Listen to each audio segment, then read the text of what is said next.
I don't remember anybody ever just sitting down and talking to me about God, but I always feel like God's around. There's not a day that I don't think to talk to the God is. Yes, God is nature. And that's where I think I really felt the presence of God, probably even for almost the first time in my life, really entering my life. If this presence is always there to help you along, then it can't be a bad thing. I didn't feel like I had to prove my belief to anyone.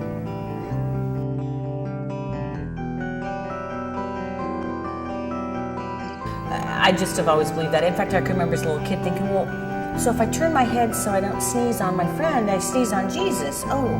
So yeah, I've always felt that God's around. Have I ever felt the presence of God? I've had so-called religious experiences, but those have been more in the form of feeling at peace with nature. I have felt really, really strong sometimes. Both times I've had my kids. That's just like the biggest God feeling you can ever have. And I don't know whether it's I feel God or I feel like God, because I've just created this thing. It's so cool and so perfect. When I was younger, I was in this car accident, and when I got knocked out of the auto and whatnot, I kind of felt God's presence at that point in time, but then this wasn't necessarily a near-death experience, but it was just one of those, oh my gosh, I'm so scared, what's going on here, what do I do? So it was definitely more something that calmed me down. There's a place at a warehouse I used to work in. It was just a warehouse, like a guy warehouse.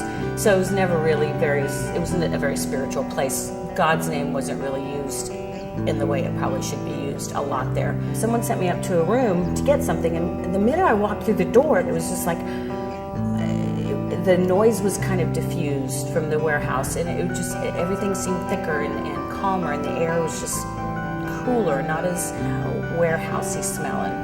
And when I turned around, there was this big cross painted on the door in black spray paint. So I went downstairs, I said, what is the deal with that room? What's with the cross? And they said, this crazy guy's having a big prayer meeting in there. But it was almost like, oh yeah, you could feel the prayer energy that was stuck in that little room that just never got out. You know, you have a group of people that are all together sharing the energies. So not only are you sharing with everybody else and bringing it up to the gods, they do come down and share with us. We can always tell when Moki would come to one of our circles. I mean, ritual would get really, bizarre. We do silly things that normally you wouldn't think to do in a ritual. Just made everybody giggle or laugh, and that was okay. It was expected, especially with our group when we get together. That stuff happens. While they're actually chanting, kind of like the priest, or Guruji actually, when he's actually chanting, I don't quite understand what he's saying, but I can still feel the presence. All of a sudden, I was around people who cared about me, not just because they knew me, because most of them didn't know me. It was just because I was part of their faith, and I believed the same things they did, and they accepted me because of those things. So. As best I can tell, the way that the idea of God or anything similar applies to me is a universal set of rules of math, of physics that the universe operates by. It's nothing intelligent, nothing created, or having the ability to create other things. It's purely something that is and has always been. There's nothing conscious about it. I think for me to better understand and grasp a concept, because you don't really see them except in your own mind's eye. I think we assign a look, a style of clothing. That way so we can identify, and have something to talk to in our head. What we do is we have these certain ceremonies. You pray to a certain god for whatever you need. It sounds kind of weird, I know, but because we do have many gods, each god has a different purpose, right? I think when the clouds part and it's like a cloudy day and that ray of sunshine shoots down, I think that could be God. Everything that is good, everything that is truth, everything that is love. I mean, there is no part of bad that exists in God. Your conscience, I think to some degree. I actively deny the idea of a conscious, omnipotent God. But I think it's an energy. I think you can see it sometimes in old people's eyes, and when people think they're getting close to dying, and babies, you can see it in their faces. It is an energy because it's everywhere.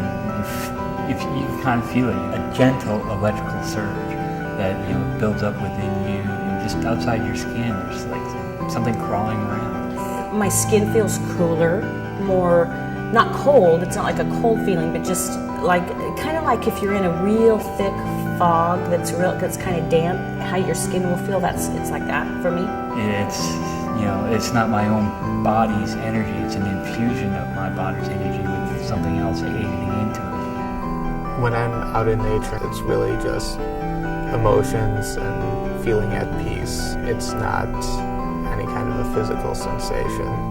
I don't know if the sensation is something that's physical necessarily. I just feel more complete. I feel not alone. I feel like my life isn't necessarily my own. I feel like I know what I'm doing and I know who I am and I know where I'm going, and it's a very secure, safe feeling.